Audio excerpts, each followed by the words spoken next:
You ready? Yep. All right, I'll turn it over to Lieutenant Mattia. Good morning. Lieutenant Terrence Mattia, Sioux Falls Police Department, Investigative Services Division. Just want to give you an update on the Mitchell Houchins homicide that occurred in West Pine Meadows and West Sandalwood Place in Northwest Sioux Falls on December 30th at around 11:20 p.m. Late on the evening of January 11th, we were able to obtain arrest warrants for 3 subjects in relation to this crime. The first would be Josue Emmanuel Hernandez. He's a 21-year-old Sioux Falls resident. The second was Crystal Lorraine Mousseau, and she is a 28-year-old Sioux Falls resident. And Susan Alice Sanchez is a 29-year-old Sioux Falls resident. What we do know now is, and we didn't obviously then, but we had enough to file a complaint and obtain arrest warrants for them on the 11th. Those arrest warrants were served yesterday by the members of the Minnehaha County Fugitive Task Force.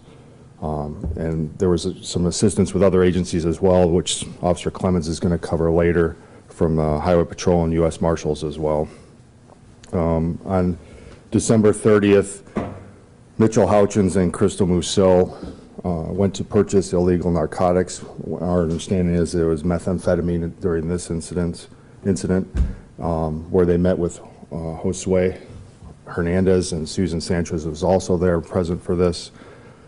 During that, Crystal Mousseau and Josue and Susan all arranged for a robbery to occur of Mr. Houchins. They were going to steal approximately $1,000 or some amount of money from him from previous debt that was owed from a previous drug transaction where he had reportedly had stolen some money from them or a friend of theirs.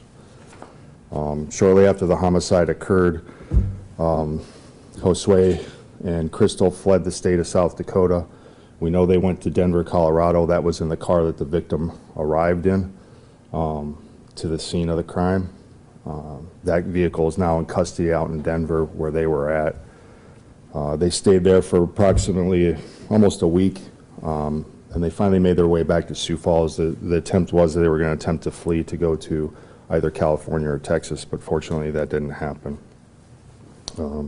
Once they got back into town here and the arrest warrants were obtained, we worked with the Fugitive Task Force to get him located. He's also involved in another incident previous to last night, which during the pursuit, he was part of that pursuit yesterday that occurred and ended near 2nd and Kiwanis.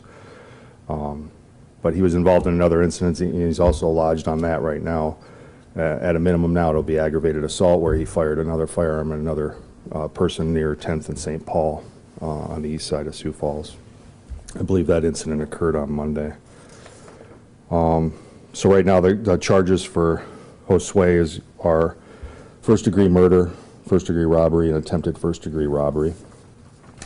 Crystal's charges are first-degree murder, first-degree robbery, and attempted first-degree robbery. And Susan Sanchez's crimes are,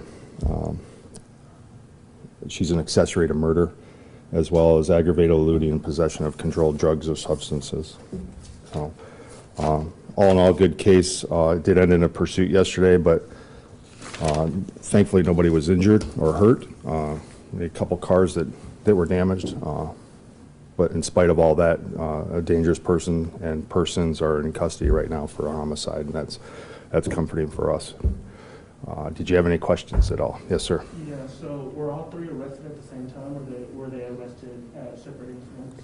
They were arrested at separate incidents. Mousseau and Sanchez were both taken into custody for other warrants that we had for them. So their warrants were served to them while they were in the county jail already on other charges. So yesterday was just Hernandez arrested in the high-speed chase, correct? Yep, that's correct. There was also a passenger in the vehicle who was a parole absconder, and she was taken into custody for a parole absconder. She was just a passenger, though. Any other questions, guys?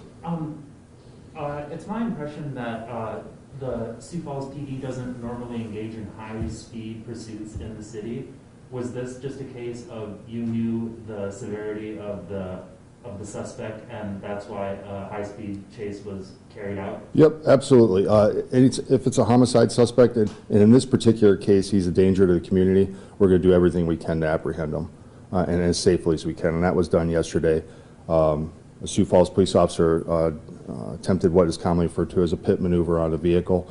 They were able to block the vehicle in, so he didn't travel anymore. But he was driving around with no regard for person's safety, so we had to get him stopped as quick as possible, and they did so. Anything else, guys? When he was arrested, was there any weapons on him, drugs, anything like that? Yep, there was a firearm in the vehicle that we know of. We don't know if that particular firearm was used in a homicide yet or not. That obviously comes back with forensics, so we'll be able to learn some things like that. Okay. Awesome. Thanks, guys.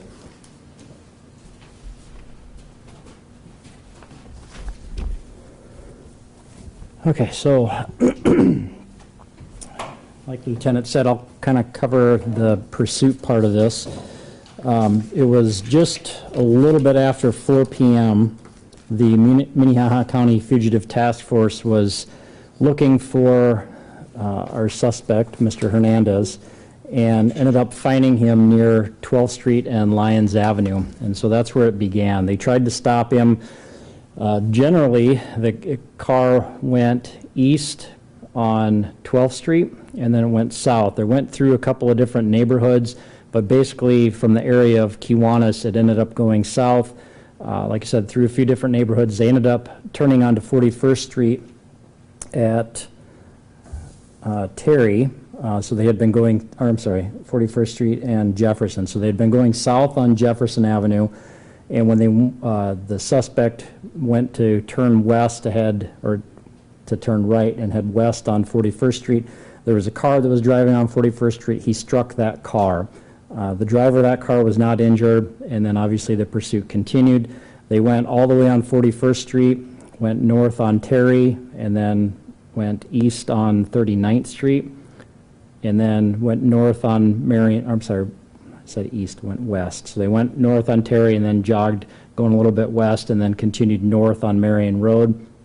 Once they got to 12th Street, they went back to the east, and we had a couple of patrol cars that were trying to stop him. They ended up getting involved in an accident there.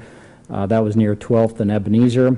And then once they got to Lyon Boulevard, the suspect turned north. He actually drove through didn't make the corner, drove through the grass. There's Taco Bell's on the corner, hit a snowbank and lost part of the bumper.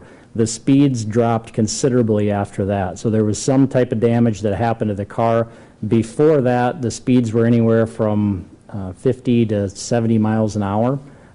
It fluctuated depending on where they were, but it was obviously really high speeds at that point. So once he hit that snowbank at 12th and Lyon, the speeds dropped down to like around 30 or 40 miles an hour. He went north on Lyon to Madison, and then he went west on, get my east and west mixed up. He went north on Lyon. When he got to Madison, he went east on Madison, and then when he went to Kiwanis, he started to go south again and made it about a block or so, and that's when we had an officer that was trained in this pit maneuver and used that to basically stop the pursuit. Once he got spun around, the suspect then rammed his car at the officer that used that maneuver, but they were able to get him blocked in and then taken into custody without any further incident after that. I missed one of the crashes. That was on 41st Street and Terry. When he went to turn north there was a car that had kind of pulled over a little bit, saw the lights from the police cars, and he sideswiped that car. So not a whole lot of damage done to that car. It turns out the car he was driving had been stolen. That was stolen from Sioux Falls on December 16th. I think that's it. The owner didn't mention, there wasn't anything in the report if there were keys that were in the car or not. She had a spare set but wasn't sure how the car was taken. And that car was stolen from the 1000 block of West Venture Place. Suspect didn't try to flee on foot after he was stopped. I don't think so. I think he was pretty well boxed in and gave up basically at that point in time. So I don't think there was any foot pursuit that happened. Was treated for injury, whether the suspect or police officers?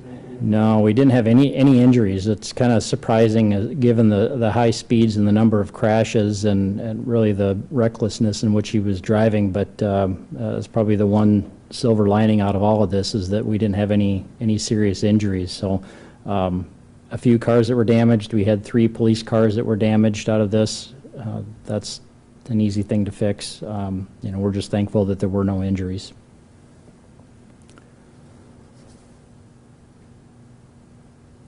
I think that's it. You guys have anything else on that? Did I miss anything? What was the vehicle description? You said he was driving a someone. Yep, the car he was driving is a 2013 Kia Forte. The first car he hit at 41st and Jefferson, that was a 2016 Honda Accord. The one at Terry was I didn't get the year on that one. It was a Subaru Impreza. And, well,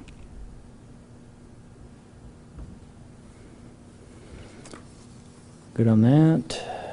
Okay, on the log, I really don't have much more. The aggravated assault, one of them was a domestic. It was a strangulation case.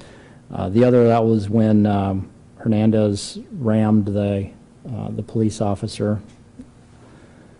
The burglaries, we had some houses and apartments. There was one construction trailer that was broke into, but outside of that, nothing high dollar, no arrests on any of those. The disorderlies are mostly reports, trespassing reports. There was one that involves juveniles. The embezzlement was a car that was loaned out. The family disputes and offenses, most of those are no contact violations. The frauds, we had ID thefts, larcenies, and narcotics. I didn't hear of anything big. I didn't have a chance to get to those this morning. The sex offense, one of them is a report. The other is a sex offender didn't change his address. Nothing big from the simple assault, and nothing suspicious from the unattended death, either of those. So, anything else? Okay, thanks.